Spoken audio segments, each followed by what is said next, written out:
What's up YouTube, it's your boy Nash here, welcome back to the channel. Now before we get started with today's video, the road to 200 subs has now come to a close and we are now 211 subs away from hitting 500 subs. And if you guys are new to the channel, and I know that a lot of you guys are, because practically 100% of you guys are watching the content, but you guys are not even subscribed. And to top it all off, we got to get more women to watch the content as well. So, if you guys are watching the content, you like the content, and you want more of the content, but you guys have not subscribed as of yet, then make sure you guys do indeed subscribe to the channel, turn on the notification bell, smash that thumbs up button on this video, and as always, make sure you guys are following me on all of my social media. All of my ads will be in the description below, as will the info to my fan mail. It will also be in the description as well. And I want you guys to post in the comments below answering the question of the day, which is this. What is your least favorite current new archetype in Yu-Gi-Oh? Let me know down in the comments below. And speaking of recently new archetypes, today's video we actually have two brand new Ryu-Ge cards that have been announced for Alliance Insight, and looking at both cards, I have a feeling that they're both going to be very interesting to talk about, and they're both going to be very interesting in terms of how good or how bad they are in terms of the current format. Excuse me. So without any further ado, let's get straight into it. Kicking things off, we have, I believe, the TCG name of the new monster card is Tensei Ryu-Ge Anva. I believe is how it's pronounced. But there you go. Looks kind of badass. Kind of looks like something out of the anime Overlord, which is kind of funny. It is a 10-star Dark Dragon Pendulum with 3,000 attack, 2,100 defense. Its pen scale is 11. The second pendulum effect is a once per turn, and all three of its monster effects are also once per turn. The first pendulum effect reads. You cannot pendulum summon except Ryu-Ge monsters.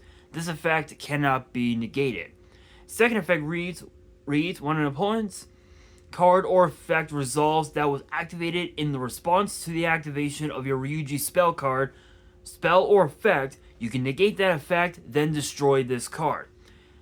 Alright, I mean it's like a mini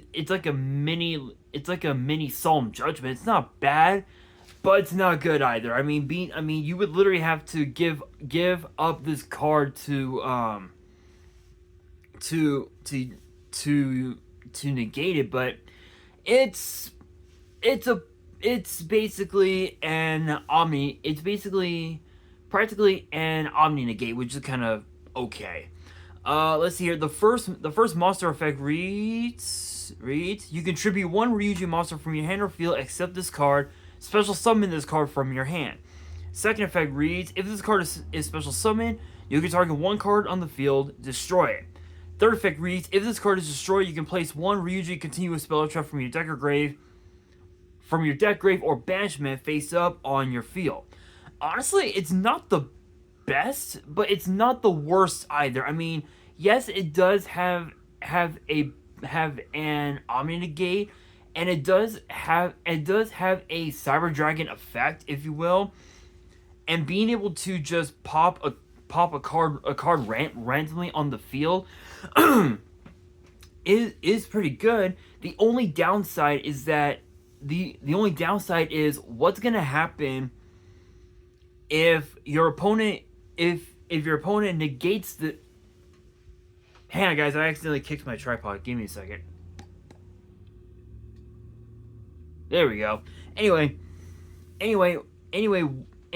as I was saying, what's gonna happen if your opponent activates activates a card on the summon of this card, and it drops it drops the monster's attack and defense directly down to 0. What do you do? What do you do? Do you go ahead and use the card to summon a rank 10? It's possible. The only downside is that if you don't have a follow-up for the summon of this card, you're basically fucked at this point. So it's not good, but it's not bad either. So it's a double-edged sword with this one. But now we have one last card to talk about for this video, and it is known as Ryu-Ge Ruin.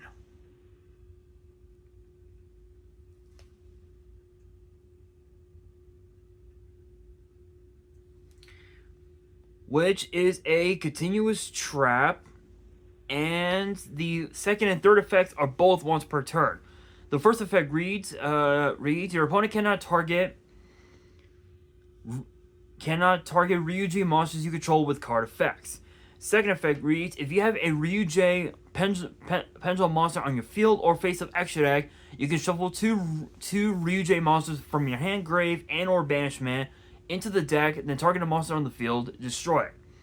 Third effect reads, if this card is destroyed, you can set one non-continuous Ryu-Ge trap from your deck, grave, or banishment. You know what's funny? You could hypothetically speaking, bring out a card like Summon Limit. I gotta check the ban list, because I think, because there are some cards currently that some continuous traps that you can set. Okay, so Summon Limit isn't in, Imperial Order isn't it. I believe you can set cards like Anti-Spell, Goes in Match, Notorious Sacred Tree, Rivalry of Warlords, Skill Drain's another one. You could literally set any non Ryu-Ge continuous trap to your field. So it would be cards like Anti-Spell, Goes in, Rivalry of Warlords. Excuse me. Skill Drain. There could be only one, and pretty much cards like Fiendish Chain, Vain Betrayer, Mind Drain, Soul Drain. There's a lot of good cards that you can set off of this card's second effect. Honestly, it's actually kind of sick. I mean, just being able to just randomly set a non Ryu-Ge trap, like just from your deck potentially, is pretty good. I mean, you're basically able to thin out the deck by at least one, which is incredible. But funny thing is that I believe the rule is that if you activated Pot of Desires and this card was destroyed, I believe you can take one of the 10. If one of the 10 cards off of Desires was a non-Ryu-Ge continuous trap, you can take that and set it to your back row. I believe that's the rule, because I know that with Cypher Lord Omega, you can actually take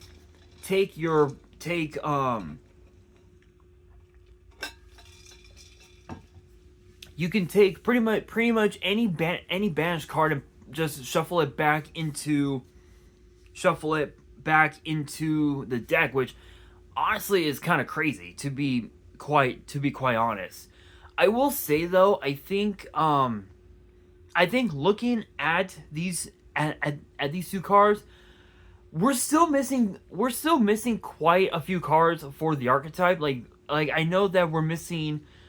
I believe that we could potentially be missing a couple of Xyz monsters, maybe a Link monster or something. If we get more cards for this archetype, I have no doubt in my mind that this deck could potentially as I'm fixing the tape on my wrist, could potentially become a very interesting meta strategy. Would I say that it would be on the level of like a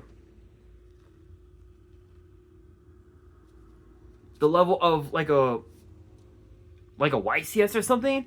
Maybe. I think it does have the potential, but again, I feel like if we get more support for the archetype over time, then yeah, maybe the deck can still could function, but only time will tell. But with that being said, that will do it for today's video. Hopefully you guys enjoyed. If you did, make sure you guys smash that thumbs up button. If you guys are new to the channel, and I know that a lot of you guys are, because again, practically 100% of you guys are watching the content but are not even subscribed. So if you guys are watching the content, you like the content, and you want more of the content, then make sure you guys subscribe to the channel, turn on the notification bell, smash that thumbs up button, and as always, be sure to check out my social media. All my ads will be in the description below. And of course, if you guys want to send fan mail, want me to open it up here on the channel, the info will be in the description as well. And on that, this is your boy Nash, signing out.